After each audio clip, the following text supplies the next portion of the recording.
This is 25 Years of Five Keys, a Beatmania retrospective by CALPI and darkchao. Thank you very much. Yep. Thank you. Thank you. Go ahead. All right. There we go. Off to a good start. All right. I'd like to thank MAGFest for allowing us to host this panel and all of you in the audience for attending tonight. MAGFest, as you know, is an abbreviation of Music and Gaming Festival, and as such, I believe it's the ideal convention for learning about and playing music games. But first, before we go on, does anybody know what MAGFest was originally an abbreviation of? Anybody in the audience? Anybody? Anyone? Yes, you, sir. Maryland Area Gaming Festival? Not quite. Ooh, they lied to me. All right. Anyone? You have 5 seconds. 4, 3, 2. Yes? Magic and Gathering. Ah, not quite. That's good. All right. It was Mid-Atlantic Gaming Festival. Mid-Atlantic Gaming Festival. Yeah. All right. We put that there because we want to get you in the mood for answering trivia questions later. They get weirder. They get a little weird. They get a bit obscure. All right. So anyhow, in addition to being the ideal convention for learning about and playing music games, it's also the ideal timing to present a panel about Beatmania. 25 years ago, December 10th, 1997, was the release of the first game in Japanese arcades, and 20.5 years ago was the release of the last Beatmania game, Beatmania the Final. And with the ideal timing and the ideal convention, I think this is a good opportunity to reflect on the origins of the Beatmania franchise. For those of you who don't know what Beatmania is, it's the collective name for any music games made by Konami. But does anyone in the audience know what Beatmania was originally an abbreviation of? Anybody? Yes, you, Caldenza. GMD.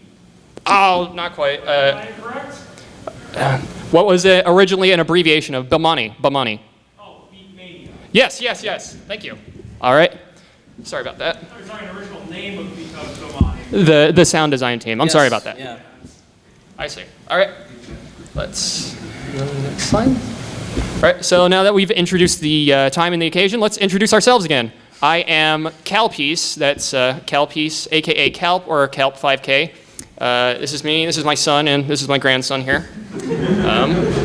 I've been a player of various music games for 20 plus years, and of those music games, I would say I'm most enthusiastic about Beatmania specifically. So much so that I would dub myself a sort of quote-unquote historian about it. I've also created a Discord related to Beatmania called Beatmania featuring Discord Comes True. There is an invite link over there on the slide. If you're interested, you can take a picture of the slide, or at the end of the panel, we will have a QR code that you can scan. I am a contributor / Discord mod of RemiWiki, which is a wiki for Konami music games. And finally, in my professional and spare time, I am a translator in the Japanese to English language direction. All right, take it away, darkchao. Yeah, so my online handle is darkchao. I'm Eric Holniker. I have been playing 5-button music games for over 20 years. I was a Konami content creator, and this is back when I was like 16. I've been a developer for Pump It Up Pro 2, Pump It Up Infinity, Neon FM, and the etc. is some other projects that either aren't worth mentioning or didn't see the light of day, like dance tracks. I am the founder and co-owner of SavePoint, and we're currently located in Union Bridge, Maryland, but quite frankly, more of SavePoint is located downstairs in the arcade right now. And I do have a very extensive background with Beatmania and really ridiculous, obscure Konami and Sega hardware. It's really ridiculous. All right. So now that we've introduced ourselves, let's get back to audience participation again. So raise your hand if you are a fan of the original Beatmania series. Yes, that is a good number to see. All right. Well, hopefully more of you will be able to raise your hands after this. Yes, and raise your hand if you are a music gamer who's familiar with Beatmania. Oh cool. My goodness, there we go. That is good.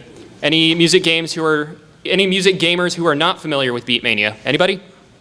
All right, there's a few, all right. There's a few, there we go. And any just gamers interested in arcade games in general?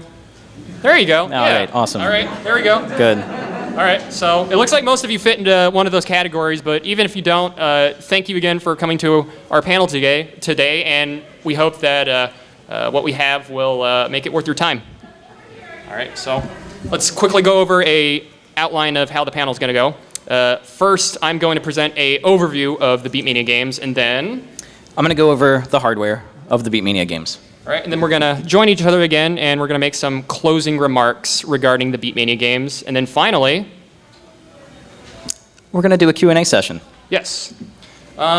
We do have a brief apology to give beforehand. We did advertise a live demonstration. However, due to time reasons, we're going to have to omit that from the presentation. We apologize for the minor disappointment, but we do have trivia and fabulous prizes. All right.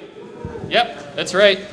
So, I was going to say, before you get too excited, yes? the fabulous prizes are, they're a little obscure. You might not have ever seen one of these, depending on how old you are, but Here we go. They are, that's right. Yep. now, and you get the choice. We have a few play disc data discs, and then we have full unlock discs. So the full unlock discs are for Beatmania 3, the final, and when you put it in, it's a fully unlocked profile, essentially. I'm going to call it a profile. It's I don't know what they called them. The play data disc is it's not quite blank, but it gives you a very good starting point. Yes. If you want to go over that real quick. Yes, that's correct. The play data disc actually comes with a, it's for the first Beatmania 3 game, and it comes with a way to unlock a one-time ending that you can only see once. But if you want to use it with Beatmania 3, the final, that's fine. And then the disc on the right, as darkchao said, unlocks everything in Beatmania 3, the final. And also, I want to give a shout out to Deep Sea Squeeze, who is a user in our Beatmania Discord, for creating these floppy labels here that I handily printed out. So, all right. Now, first up is a overview of the Beatmania games, starring me, CALPI. All right. So, this slide is going to show a brief list of topics I will be talking about, which are the core gameplay, gameplay changes, origins, and the evolution. And to set the tone for the panel, I'd like to play a video of the first game's introduction. So here we go, and hopefully this will play. Yes. With audio? With audio? With audio? Yes. I can do so, do it with me. You are the DJ, hit the key. Do it smart, bend the flame, feel the beat, let's do it again.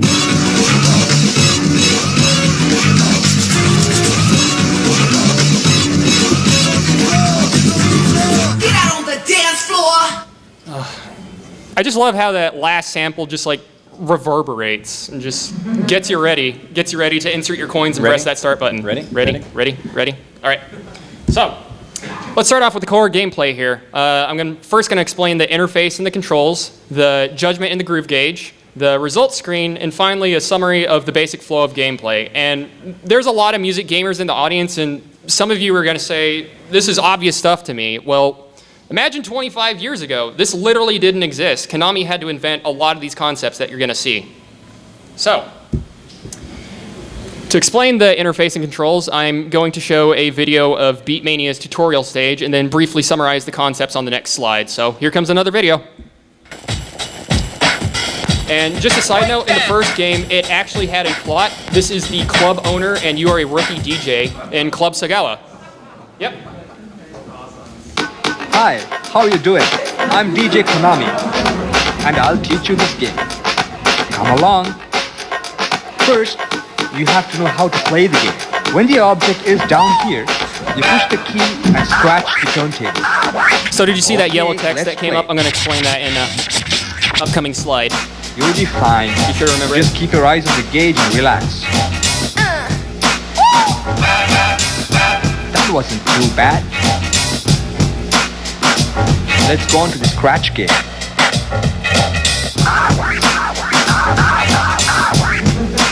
Cool. You were just perfect. This is all I can show you. And here we go. The more you play, the better That's you'll my favorite get. moment of the entire- So get everything entire on the video. floor. Good luck. There we go. Yeah! Yeah! I love it. That is DJ Konami's winning smile. Yep. All right, so let's go over a summary of what we just saw. So the controls are on each side of the cabinet. As you can handily see right there, there are 5 keys laid out like a piano, or 5 buttons, I should say, which are called keys because they are laid out like a piano. And there is a turntable to the right of each key. And each key/turntable is represented by a column on the screen here. The notes scroll down towards the judgment line, and when they reach the judgment line, you want to hit them. And whenever you hit or scratch the turntable, it generates sound in time to the music. And in addition to that, you receive judgments according to how close or how far you were from that judgment line. And finally, it's not on this screen here, but you'll see it on the next slide. The groove gauge will increase or decrease accordingly. So, go on to the next one. So first, let's talk about the judgments here. I'll use these next few pictures to describe how they work. So, the best judgment you can get in the first couple of Beatmania games is called a great! Exclamation point. So, means you pretty much hit on time. The next one is a good, where you're slightly early or slightly late. Let me see if I can turn on this laser pointer and better illustrate. There you go. Nice. Yep.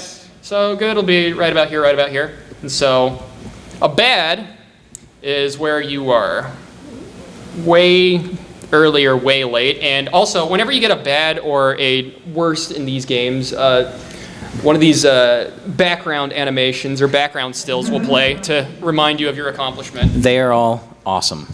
Every single one of them is awesome. You'll see some of them later. And finally, in the first game, the worst judgment is appropriately called worst. So, basically it means you either miss the note entirely or you hit any time there wasn't a note. So, now let's talk about the groove gauge, which I've highlighted here in this oval. So, to indicate how well or how poorly your performance is, Beatmania uses what's called a groove gauge. It's sort of like a life bar. Each person, one player, two player, has their own groove gauge shown in the bottom center area of the screen.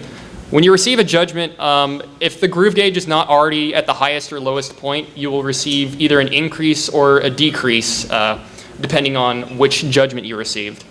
And finally, when the song ends, the groove gauge level at the end of the song determines whether you cleared or you failed it. If you're in the red here, that means you cleared it, and then if it's not in the red, then that means you failed the song.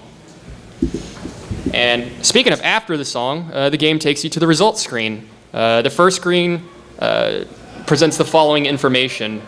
Whether you cleared or failed the stage, a graph of the groove gauge level, which is basically the last groove level you are at when the song ended. And then the stage score, which is usually out of 100,000, and you can earn some bonuses. And finally, your total score across all stages.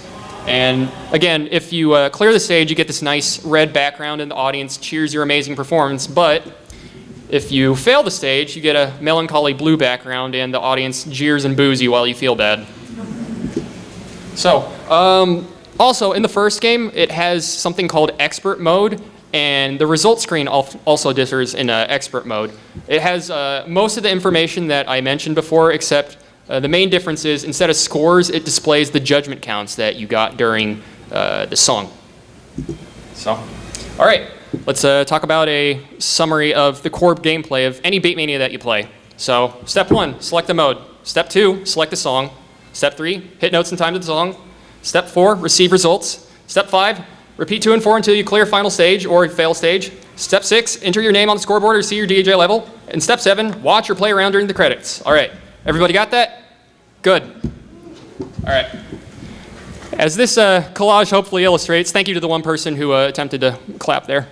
All right, thank you. I did want to touch on something real quick. Yes, He go ahead. mentioned play around during the credits. Hey, there you go. All right. I didn't do much. I just read fast. Thank you. Man, they hit you like a tsunami there. So I did want to touch on, for those who haven't had a chance to experience 5Key Beatmania, when he said play around with the credits, like, we're like, what? The credits display almost, they display where the background animations normally would. It shows you the whole staff roll, but they're kind enough to give you samples to go along with the credits music that's playing, so you can, play around with it. You're the DJ. Hit the key. Of those credits. Yep. So, anyway, thank you. As this collage hopefully illustrates, the core gameplay of the Beatmania series remained mostly consistent through the other 12, that's right, 12 other titles, but there were some changes along the way. And speaking of awesome segues, I'll take this time to point out the notable changes to the gameplay throughout the series history. So, first up is the changes to the judgments.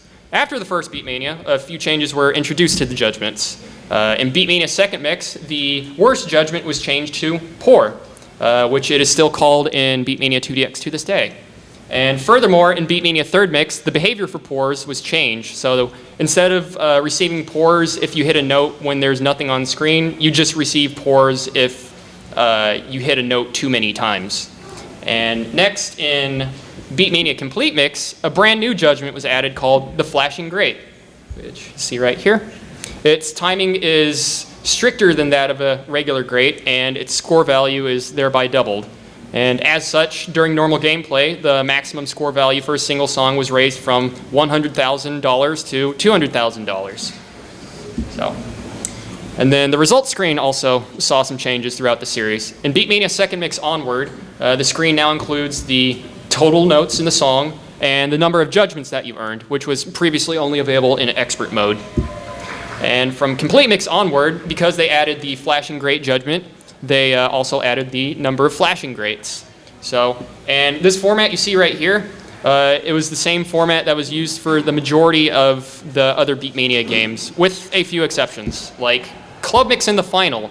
A lot of the Beatmania games counted your combo during song, but not all of them told you what your max combo was on the result screen, but Club Mix in the final did. And in addition to that, it also tells you the current stage number that you were on. Next is seventh mix, which added an incredibly important feature, which I don't know why they didn't add that in the first game, which is the name of the song that you just played. Okay, so hold on a second. You say that, but there's a game that I'm slightly familiar with. Yes. It comes from Korea. It's a dancing game. They didn't put that on their results screen until maybe 2015, 2016. What game could that be? I have no idea. I don't know. I think it's called If anyone knows, can you tell us later? All right. I think you guys get it. All right. So, and finally, in Beatmania, the final, the screen now includes the song's difficulty, the difficulty mode of the song you played. So, now let's talk about changes to expert mode, which I very briefly mentioned earlier. In the original Beatmania, you could play something called expert, which consists of a single set of predetermined songs, 7 songs to be exact, back to back. However, starting in second mix, there were multiple courses that you could select from, and each course consisted of only 5 songs back to back. You can see each record box here in this image. Next, in third mix, the groove gauge mechanics in expert mode changed. Previously, you had the same groove gauge behavior as normal mode, and now you have this nice little fully red bar here. At the beginning of the course, you have a full gauge. Every time you get a bad or a poor, the groove gauge decreases. And the gauge, interestingly, the gauge never increases even if you get greats or goods, unlike normal gameplay. It's all right.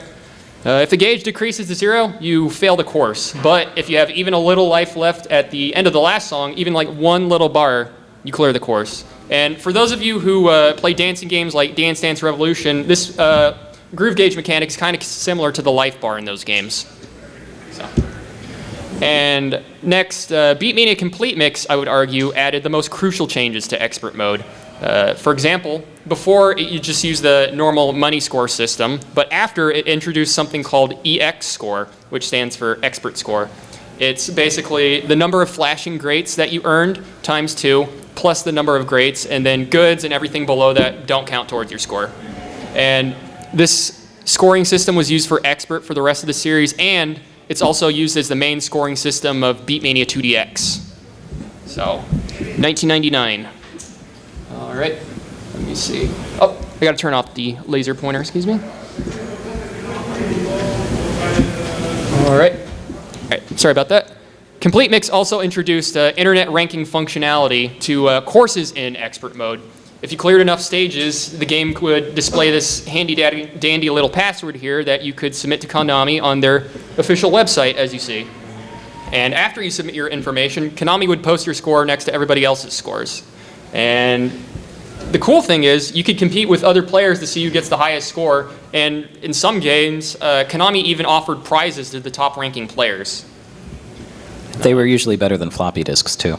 Yeah, a little bit. My friends have some of them. So, now that I've talked about what Konami implemented over the course of the series, let's talk about what they decided to remove and what they decided to add during specific games. The first 2 games had a mechanic called free zones. basically, during these zones, which are represented by these red columns here, you can scratch the turntable as much as you want without losing life gauge. However, players had problems with it, and there were also problems with the game itself. So in third mix, they were removed, and any charts that had these free zones, they replaced them with normal scratch notes. And interestingly, the added mechanic was also related to scratches. In Beatmania 7th Mix, they introduced something called one-turn scratches, which you see is represented by this green column here. What you're supposed to do is, during that green column, you're supposed to rotate the turntable 360 degrees, as close as possible, and your judgment depends on how close you were to 360 degrees. And that stuck around until the very end of the series. And there's also something similar in 2DX, but it took a while for them to introduce it, didn't it? Yeah, I think, if I recall correctly, and people can correct me on this because I am less familiar with 2DX. I think Sirius? Or was that Hold Notes? Sirius is Hold Notes. Yes, I'm correct, I think. Maybe, yes. Yeah. Sirius is Hold Notes, and then backspin scratches. Backspins are also Sirius, and then pass down around and into six round. Oh, okay. Lord. Thank you very much. Okay. Thank you very much. All those were in the game that is serious, and then that was like Yeah. Okay. All right.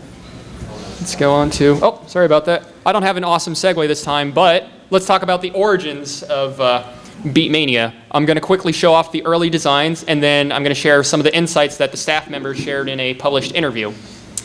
So guess what? It's trivia time.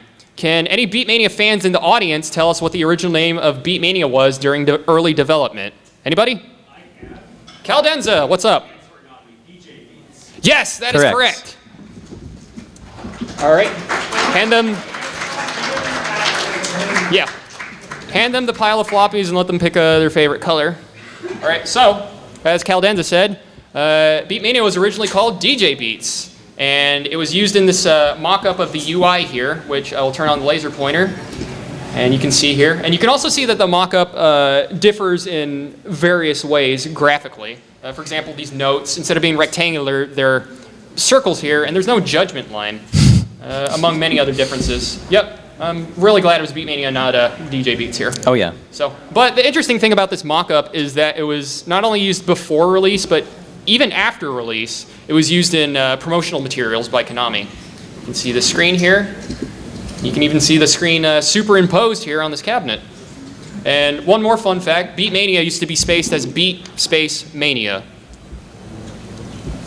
All right. And now, allow me to briefly share some insights from several staff members who played major roles in developing the first 3 Beatmania games. And these insights come from a guide which is called Beatmania Press Mix. It's basically a guidebook for the first 3 Beatmania games that were out at the time. And it also contains staff and artist interviews, which contain valuable first-hand insight of the series' origins.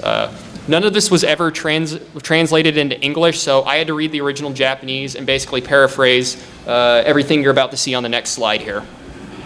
So, here's a lineup of the 3 staff members that were interviewed for Beatmania Press Mix. We've got DJ Nagareo, Reo Nagumo, Ms. King, Kiyoshi Mizuki, and Hiroshi Takeyasu. And in each bullet point under their names, I summarized their contributions to the overall Beatmania series. And as you can see, each of these staff members served a critical role in forming Beatmania and in steering the direction of the series early on. And personally, I think of these gentlemen as the 3 musketeers of Beatmania. Glad that landed. All right, so here are some of the many insights that each Beat Musketeer revealed during the interview. All right, so according to DJ Nagareo up here, the man, he wanted to create a music game initially. The development periods for some of the games were shockingly short. For example, the first Beatmania, 6 months. Second Beatmania, 2 months. Third Beatmania, 2 months. So even though the release dates were staggered, the actual development times were incredibly short. And next, Ms. King, the man who first proposed that Konami create a music game, revealed some interesting tidbits from the planning stages. His initial proposal for a music game originally didn't even have a DJ or club theme. It was apparently supposed to have some sort of like toy or cutesy-like theme. I think it was supposed to like attract the like photo booth crowd, like the casual arcade goers back in the mid-90s. It actually turns out that Hiro down here was the one who originally proposed the DJ/club theme, citing the popularity of live performances by bands like Chemical Brothers and Prodigy. And for the controls, Ms. King originally considered 3 buttons and a turntable. However, he realized that 5 buttons were the minimum for resembling a piano and not looking like a basic toy. And so, next, Hero, the man who pitched the DJ/club aesthetic here, shared that staff members would incorporate feedback that they heard about players into future games. For example, yes? I was just going to say this is like the first Beatmania lore and rumor. Yep. It's freaky. Yep. For example, in second mix, it features hidden modes called Hidden and Double. Hidden basically makes the notes disappear halfway down the play field, and then Double, one person can play a chart that was meant for 2 players on 1 life bar. And Hidden came about when one Konami staff member heard that somebody in an arcade was playing Beatmania with a newspaper covering the screen. So basically memorizing the chart and not seeing the notes. And then Double came about when they heard that people were so bored with the 1-player mode that they were playing 2-player mode by themselves. So they added that double mode as a courtesy to those players. And finally, in third mix, they actually added a Eurobeat song in response to a false rumor that a Eurobeat song was hidden in second mix. And I think that's another good piece of trivia. Does anyone know what that song was? It's a Beatmania classic. Yes, yes. Thank you very much. Give that gentleman a floppy. Sorry for shouting in excitement. All right. All right, so having explained the core gameplay changes, and origins of the Beatmania series, I'd like to show you the numerous iterations and a few spin-off series as well, with the help of darkchao. So, first I'm going to show all the title screens for all the arcade games that were released in the series. So, as I said earlier, there were 13 games in the main Beatmania series. Each game added or removed songs and introduced new options that players could select. I'm not going to go into detail today about every single game, but I just want you to see how many games were released in the span of like 5 years. I think even less than 5 years, actually. Yeah. And for anyone who's interested in what each and every single game looks like and what songs are in them, I encourage you to go watch gameplay videos on YouTube or go down to the arcade, go downstairs to the arcade after this presentation. We have a few of these games for you. Just a couple. Yes, just a couple. And speaking of just a couple, I'd like to turn this segment over to darkchao. All right, so you guys know about the recently released Lightning Model 2DX machine? Yes. So this is the one that's it's available at all Round 1 locations, I believe now. And now we finally, after so many years, have a real localized, mostly in English, 2DX. Yes. Super cool. People have been asking for that forever. 2 models of cabinets, wow. Yeah, 2 models. So you've got your old 2DX machine, which we have a few of those downstairs as well right now. Did you guys know that there's actually a 3rd super secret cabinet? It's called Beatmania 2. And other than a few that were created for test locations and a very, very limited Korean release, they don't exist. So that's the boy. It looks very similar to a Keyboard Mania machine. If you were to take the Keyboard Mania panel off, put VEFX, and it's got a big-ass CRT in there. Yes. But that's my dream machine. So what most people don't realize is the current iteration of Beatmania is a spin-off of the original 5-key series. Yes. And the DX was put into the title for the model of the cabinet. Deluxe. Think about that for a second. So that cabinet in the middle, the one that everyone's familiar with, that was the deluxe version of Beatmania 2. But as we know, it ended up being the version of Beatmania 2, DX. And the series is still active to this day, with, I believe the latest game was released in October? Yes. Yes. All right. But back to 5-key. Here's the thing. As if 5-key couldn't get more obscure, after they made Beatmania 2 and 2DX, this is in 2000 now, Beatmania 2 was 1999, they were like, all right, let's go back to 5-key. This hardware it's low spec, the audio samples are starting to get cruddy, we can't fit any more on these EPROMs. Let's redo the hardware. So what did they come up with? Something way more janky and way more problematic. Let's put it in a big beefy thing, all right?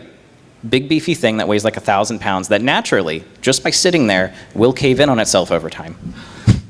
And the details are to be explained in darkchao's. Oh, I will rant. I will rant. He will rant, but first, before we go on to the next segment, I would like to say that Beatmania 3 did have foot pedals. There's 1 pedal on each side, It's mostly used to enable the audio effectors, which darkchao will describe later. Oh, yes. But some songs have what's called a special foot version chart, which has pedal notes. Yeah, so imagine an additional lane on 5-key where you just, Yes. that's it. Yep. And when you're playing a foot chart, your VEFX is not available. I don't see anything interesting in this image, do you? No space butt. I don't see any space butt there. Nope. None. And that's the thing. Like the backgrounds, they're very crisp in Beatmania 3. You know, they had more stuff to work with. They have these really neat layered background animations when they were more frames that were kind of pancaked. Yeah. And speaking of cake, anyway, let's move on. So, trivia time again. How many Beatmania 3 games were released in the series? All right, let's go. This gentleman in the front here. 2. Oh, not quite. Very wrong. Let's call bunny ears here. 4. Ooh, that is a very Close. good guess. All right, one more. Let's go. This gentleman in the front. 5. Yes, that is correct. Give that man a floppy. Yep. Thank you for the courtesy applause. So, other than the initial release of Beatmania 3, wow. So this is interesting. So there's Beatmania Core Remix. All right. So they were still actively producing Beatmania 1. So what had happened was Beatmania 1 kept getting these new releases, these new full mixes. So we got Core, 6th, 7th, and then the final. Beatmania 3, imagine it being like, oh my God. Imagine it being like Borderlands 3, okay? You get Borderlands 3, and then you get these, what do they call them? Not expansion packs. They call them, God, what is it called? Season Pass. There you go. Sorry, I'm stuck in the age of this. The age of floppies. So yeah, imagine instead of buying a Season Pass, which would be, you know, assume DLC, all right? So you've got original Beatmania 3, and then they release a new version, which is Append Core Remix. So, oh, let's add the new tracks from Beatmania 1 into Beatmania 3 for the people who have purchased Beatmania 3. So this is a very crazy and weird convoluted thing. I don't know who okayed this at Konami. It does make sense if you think about it, but like, what? Like, how is Beatmania 3 supposed to succeed as a successor to... Anyway, I'm going to go on another tangent, but that's how the Beatmania 3 games were released until the final. And as a brief aside, the gameplay screens of the Beatmania 3 games you can see down here, they were kind of close thematically to each of the mainline releases. And now, how do you replicate the arcade experience at home? Well, Konami did so on several home consoles, mainly the PlayStation. They released a whopping 13 games for it. 7 of them were straight AC ports, and then 6 of them were home version only exclusives. Not only did they release arcade translations of their games, but they also released little cute Game Boy Color and Wonder Swan versions. Very interesting. I encourage you to look them up on YouTube when you have the time. And finally, they had 2 games on PlayStation 2. One was actually a typing simulator / rhythm game called Beatmania Da Da Da. I was going to say that as a trivia. I want to see if I can Yes. get that. Yeah. And then finally, the other one was released in 2006 in the United States, combined with 2DX. Now, real quick, I think this is a good trivia one to throw in. We have enough floppies, right, for a few extra trivia questions? Yeah, sure. Okay. Does anyone know what the last CS iteration Beatmania 5-key release was for home consoles? 6 mix plus quarter. Correct. That Yes. man gets a floppy. Give that man a floppy.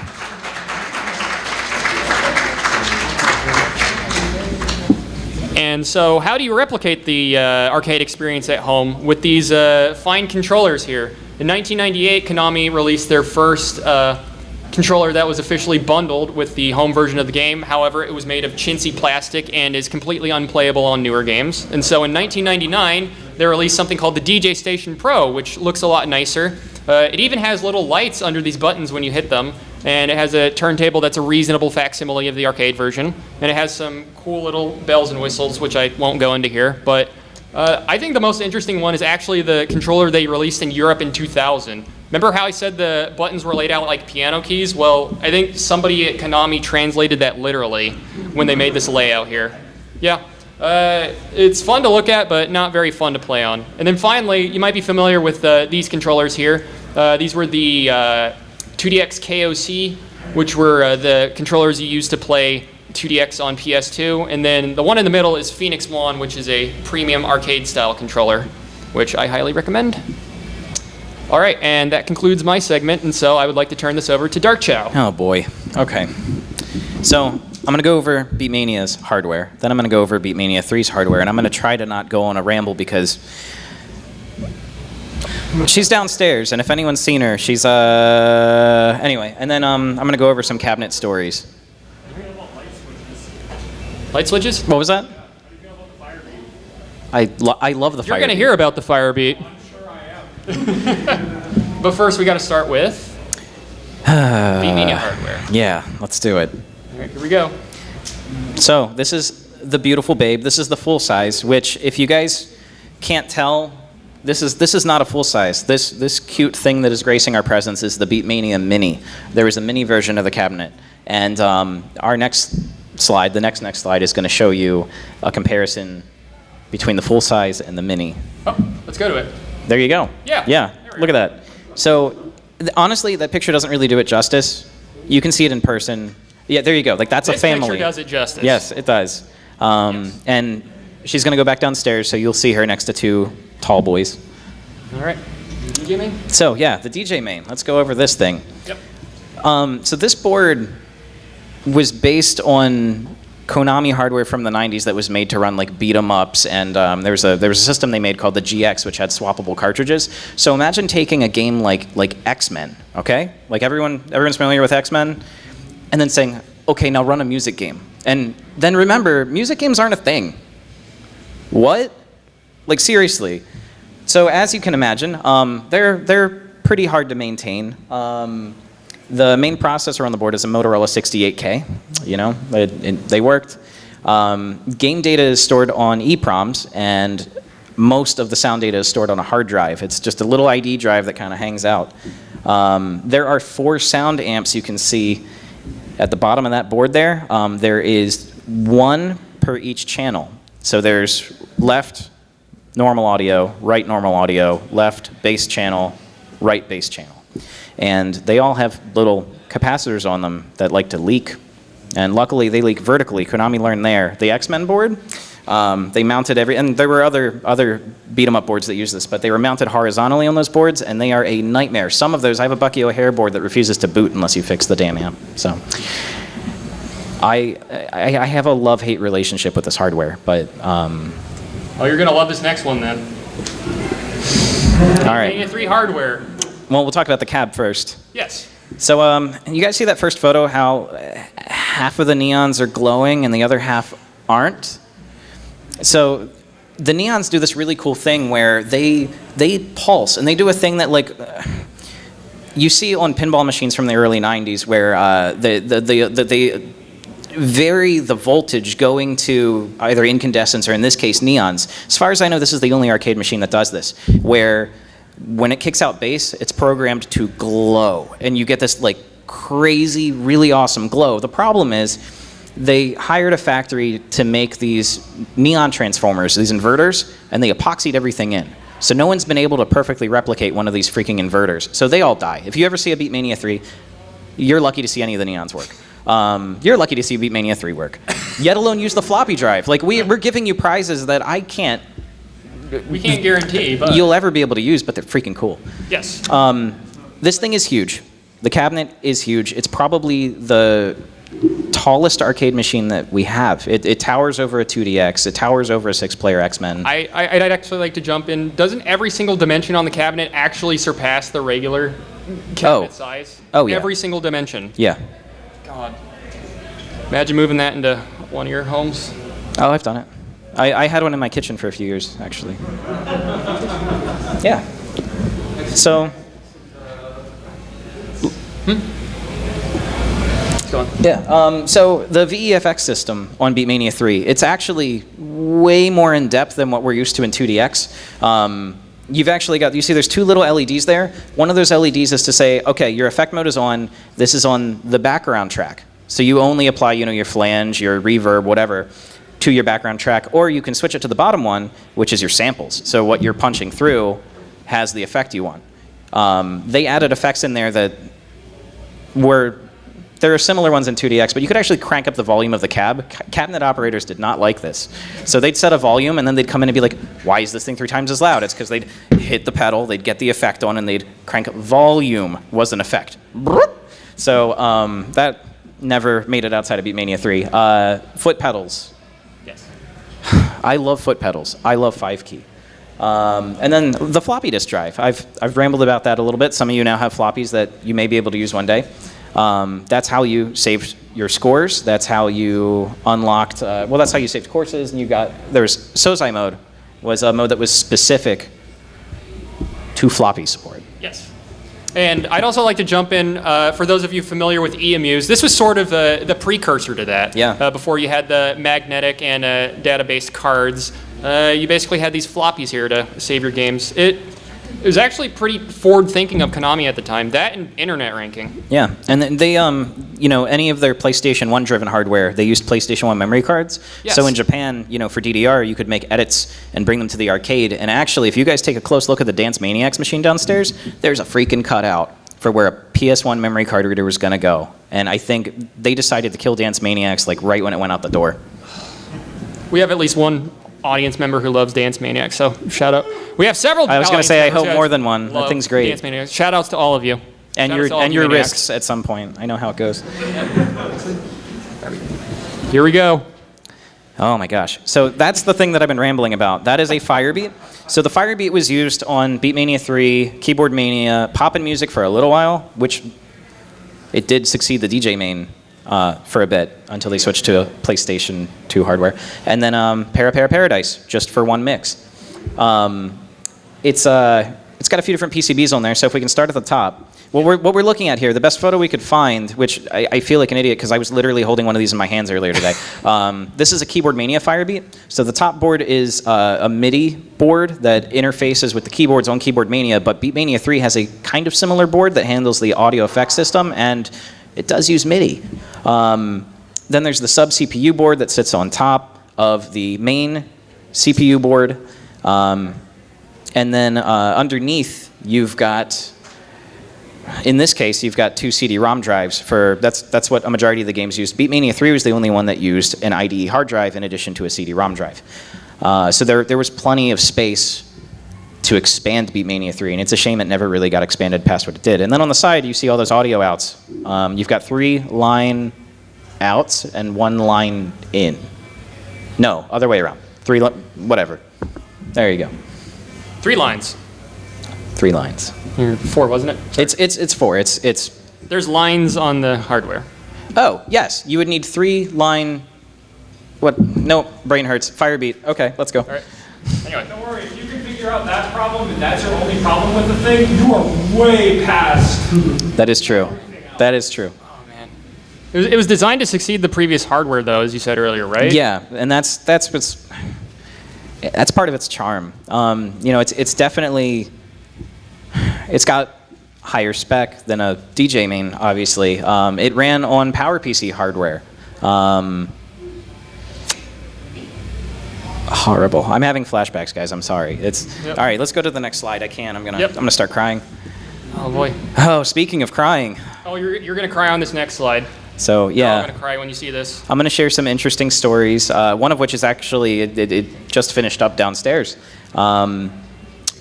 So yeah, the first thing we're gonna go over are the realities of aging cabinets, and this doesn't just apply to Beatmania. This applies to all arcades. The old things happen every day. I'm sure just today, a lot of machines were thrown in dumpsters or converted to things worse than this. So in this photo, you can see somebody said, oh, Beatmania machine, let's run Poppin', throw a PC in it, gut the thing. That's really sad. Not that anything's wrong with Poppin', but there's a lot wrong with that. So anyone that's familiar with what we do specifically with SavePoint, we aim to preserve this stuff and share it and educate people. So naturally we try our damnedest every single day to save the stuff, but the reality of it is you can't save it all. Some people did save a cabinet in California, right? Oh yeah, some buddies of ours actually. Mr. DJ Konami himself. No, so Yes. this is a story I love to tell, and this is a true story. Minus DJ Konami. So, how it goes, there's two really good friends of mine. The other guy I actually haven't met in person, but there's Ken-chan and Ero Kitsune. And what is his online handle? Sanai. Sanai? Okay. So they were hanging out, just doing arcade nerd things. And Ken-chan hands his cell phone over to Ero Kitsune and says, dude, look at this video that was just posted. And it was a local news channel in California, and they're talking about littering, and they're showing all these like images of things that have been dumped in the desert outside of LA, and one of them was a Beatmania cabinet. And then one of the guys is like, I know where that is. Let's go. And then they got in a car. I imagine just like the beginning of like Day of the Tentacle. They get in the car and they're gone for like 3 hours. And well, is it there? No, it's got to be there. So it's nighttime by the time they find it. But they freaking found it, and they parted the whole thing to the wood, like everything. They took everything. So if you want to show the next slide, there they are. After successfully parting out a Beatmania cabinet in the desert in the middle of the night. I love those guys. And going back to what we were saying about things surviving, there's actually a lot of parts from that machine in one of our machines downstairs. So it's a cute little small world thing. Basically, today, if you're playing on a Beatmania cab, somebody probably knows where exactly that cab came from and its exact history. That's how few cabs It's true. there are. Everything has a story. Yep. This one's really interesting. Lord. All right. Happy birthday, Beatmania, right? Yeah. So we were on the way back from Dragon Con this year, and a member of the Discord that we're in, Beatmania featuring Discord Comes True, Yes. reached out and said, is anybody near Kentucky? There's a 5-key machine and it needs to be gone at the end of the week. I remember this. We're driving back with truckloads of arcades, and I'm like, yes. Yes, I'm okay with not sleeping, dropping this truck off, going to Kentucky. I don't care. And like, it could have been somebody trying to like, the equivalent of like a human version, like rat trap, and I would have been like, cheese? Yes. So, you know, naturally, in the middle of the night, I wind up in a sketchy barn full of arcade machines in the middle of nowhere, Kentucky. And this is exactly how I found the machine. And I told the guy, hold up. So it was under this happy birthday banner.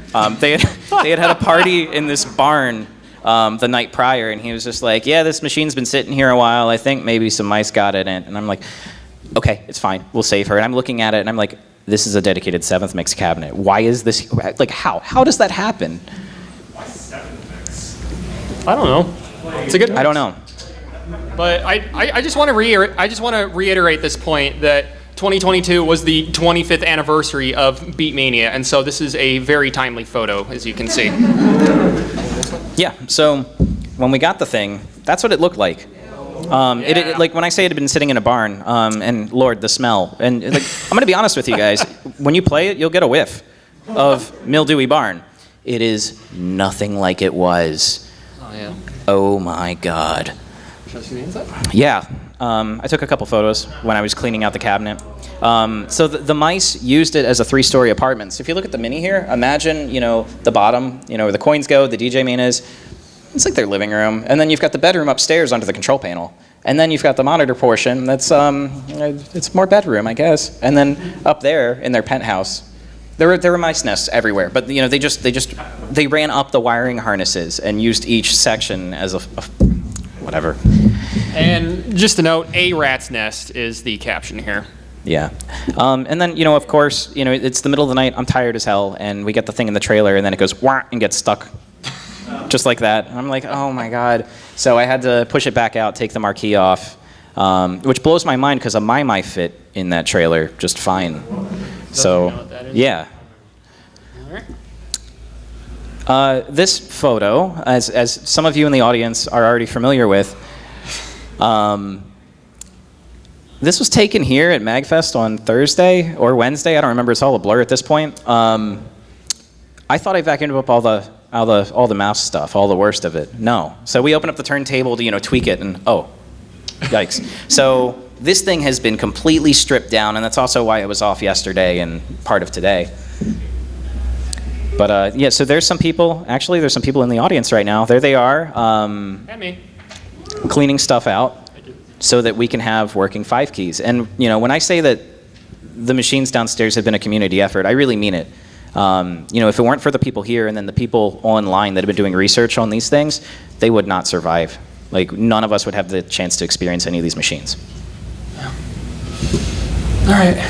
So, having gone over the hardware, we'd like to close today's panel with some thoughts on Beatmania's influence and its appeal, and share some information on where you can play Beatmania these days.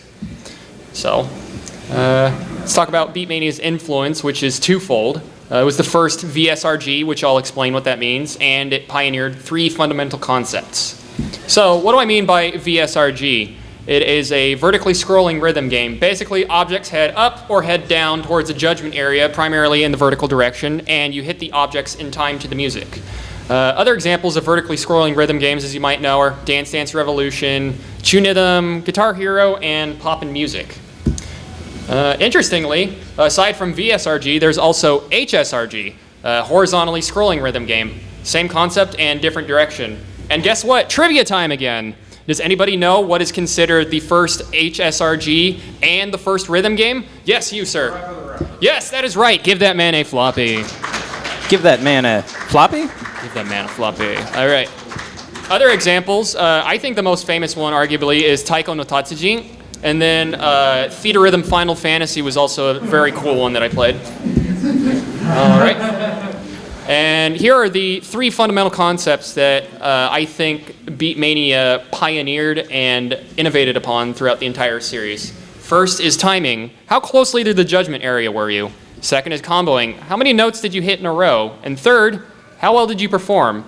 And I'd like to turn this next slide over to darkchao, because he really hammered this concept home in a brilliant metaphor. I made the Triforce. He made the Triforce. So yeah, timing, clearing, and comboing are 3 elements that we all know, that we're very familiar with in music games, and they all centralize around the idea of actually performing music. Accurately, and actually performing. And actually, yes. Yes. And these 3 concepts, they were staple to Beatmania games, and they still live on in modern rhythm games today. And now that we've discussed the influence of Beatmania on rhythm games, let's talk about what made the Beatmania games so appealing. So, music is not just part of the game like most games. It is the actual game. It's the substance of the game. And as an extension of that, the player is the protagonist instead of just playing as the protagonist. Or as the intro of Beatmania puts it, you are the DJ, hit the key. All right. And since every note you play hits a sound, it allows you to feel the sensation and joy of performing the music. Being a key-sounded game, which basically means you hit an object and it plays a note, or it plays a sound, it differs from other games like Dance Dance Revolution, where you're performing to the music instead of performing the music. I also think this joy is compounded by the satisfaction of accomplishing goals in the game, like getting a certain score, getting a combo, clearing a song you've been really trying to clear, all these things. And Beatmania is also an audio-visual experience. Players and spectators alike can enjoy the visuals and music. The background art and animations attract the attention of onlookers. Back in Beatmania Press Mix, Ms. King shared that he drew all the art for the first 2 games, and one of his goals when he was creating the art, he said, draw something that makes people say, what the heck is this? Look at this. This is crazy. That one on the top left, that's one of my favorite. Wrong Yes. play, bad boys, kick your ass. Yep. Anytime you miss a note during the games, you can see one of these wonderful animations. All right. And each game also had a distinct visual theme / color scheme. Second Mix here, I tried to model the slides off of Second Mix. It's kind of similar, vaguely similar. And then Club Mix, which is a nice space future theme. And then Beatmania the Final, a final game for the new millennium. But basically, each game had its own theme. And anytime you play a song from that game, you have visual memories associated with it. And it makes the gameplay experience that much more memorable. Which has been carried over to countless other music games since then. Yes. Lastly, experimentation. I really sensed a sense of experimentation from Konami when they were creating the Beatmania series. Back then, there really was no template for what to do, and like we said earlier, only Parappa the Rapper existed. They had to invent gameplay mechanics which we take for granted, like judgments, groove gauge, etc., etc. Konami threw out ideas, saw what stuck, and eliminated what didn't, like free zones and the behavior of pores. And some newer generations of gamers might criticize these old games as quote-unquote jank, but I think jank can be enjoyable. For example, some songs have strict timing windows, some of them have gimmicky charts where you're hammering one note over and over again, some of them have BPM changes, some of them have a combination of all three. And instead of avoiding the songs and just playing your favorite ones, I think there's an appeal to learning about these songs, adapting, overcoming, and achieving your goals. So. And related to the point from the last slide about jank, with 20 years of hindsight, it's easy to criticize these older games. There's low-spec hardware, as darkchao shared. There's a lack of features in modern music games like fast, slow indicators, automatic high speeds, etc., etc. But I think these limitations can be viewed positively. It makes you admire the creativity of the developers back then. Makes you appreciate the features and performance that you have now in newer games, and it makes you acknowledge the skill level that players back then, they didn't have the hindsight and they didn't have the knowledge that these mechanics were going to come later. So whenever you see these scores and whenever you say, hey, I think I can do better than that, well, try going back 20 years and getting that score. All right, now let's talk about where to play today. As I mentioned earlier, Konami released a bunch of games on home consoles, PlayStation, PlayStation 2, Game Boy Color, WonderSwan.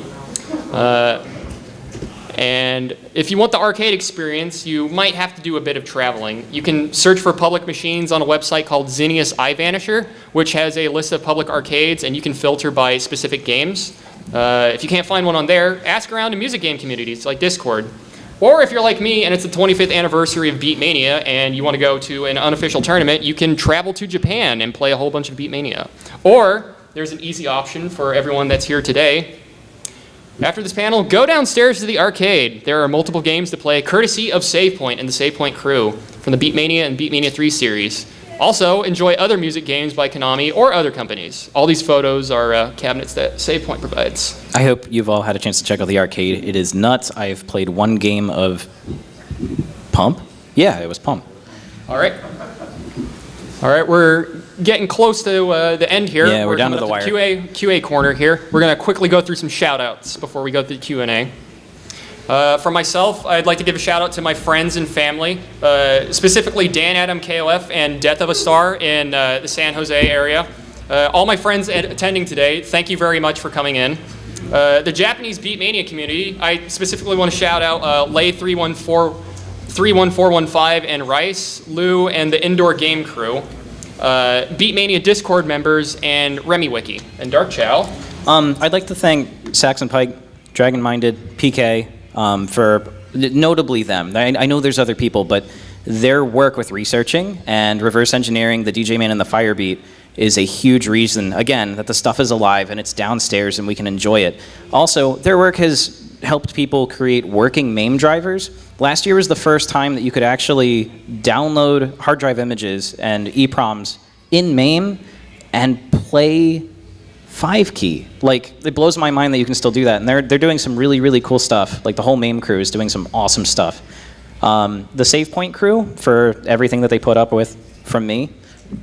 Thank you, guys. And then Dafty, Caldenza, and everyone else who has helped work on the cabs this week while we're here. You're doing God's work. Me too. And from both of us, I'd like to give shout-outs to MAGFest, you the audience, and to all Beatmania players. Hey. Give yourselves a round of applause. All right, we're down to the wire, but we're now at the Q&A portion of our panel. But first, a few promos. These are QR codes. The left one links to our Beatmania Discord server, and the right QR code links to SavePoint in Unionbridge, Maryland, where you can learn more about their arcade and retro video game store. MAGFest panel people, do we have any time to talk about Q&A stuff, or do we have to book it? 5 minutes. 5 minutes, all right. 5 minutes for questions, anybody. Yes, you, sir. Okay, so it says on the marquee that has New York recording. Were any Yes. of these songs actually recorded in New York? Yes, I will tell you all about that. During Beatmania Third Mix, DJ Nagareo met up with a commissioned artist named Hiroshi Watanabe. Woo! And Hiroshi Watanabe at the time, yes, he is God, yes. Hiroshi Watanabe, he lived in New York at the time, And in order to get the audio data and everything, DJ Nagareo literally flew to New York. And he actually wrote a blog on the Beatmania Third Mix website, which I translated about 5 years ago and shared in the Discord. And so when he says New York recording, yeah, that's New York. Yep. Anyone else? Yes, you, sir. Is there any difference, like, what is the reason behind chord, final, and complete? Or is it all just as confusing as it seems? Oh, that's a good one. What was the first one? Core, you said? Chord, final, and complete. Is it as confusing as it seems? No. Complete mix, what happened was during Beatmania second mix and third mix, the song list started to diverge. Third mix removed some songs, and some players were like, hey, wait a minute, we want to play these second mix songs with the third mix frame and everything. And so to address those concerns and also to add some additional gameplay mechanics, Konami basically came up with Complete Mix. And they did the same thing for Complete Mix 2 later, and then obviously because it was the last game, the final. And Core, I think it's an homage to the songs from the first two games, and so that's what it's referring to. Anyone else? Yes, you, Caldanza. I wanted to go actually for a second, because at one point you mentioned... Who else? Yeah, expert mode is, in the first game, was 1 course and 7 songs. Yes. And then it changed to like 3 courses and 5 songs. Yes. How many songs were in first mix? Oh my Wasn't it gosh. like 8 or 9? Because it was 7. It was? No, there was DJ Battle. If you played doubles, there was 8. Oh, that's right. Yeah, there was actually. Thank you very much. In the first game, actually, depending on whether you played single or double, there was actually exclusive versions of song and even an exclusive song that you could only play on double. And consequently, not many people have played that song. Thank you for bringing up that point. All right, and we will take one more. One more. Yes, you, sir. You know where DJ Konami is now? Like, Oh, he's smiling over all of us. Listen, we're going to close on DJ Konami's smile. Well, real quick. We have to have a fun question. Yes. What's your favorite Slake song? What's next? No, hold on. And your favorite Slake song is? It's so hard, isn't it? This is rough. I like 22 Dunk. I'm gonna have to go with it. Yep. Yeah. 22 Dunk. All right. Athletic song. Freak Out. Champions. Oh, that is a good one. Oh. That is a good one. Lou from Japan, he loves that song. Shout outs to him. So guys, our what was initially going to be a we're going to demo the thing. Like we're just going to go downstairs. Like we're Yeah. immediately after this going to go to the arcade, push this baby back. Yep. So anyone Come who with us. anyone who wants to join us, please let's go hang out and give these games some love. They're going to be very confused. We were joking about the Kentucky machine being turned on and being like, "Who am I? What year is it?" Robin Williams, you know, in what's it, Jumanji? year? What year is it? So let's give her some love.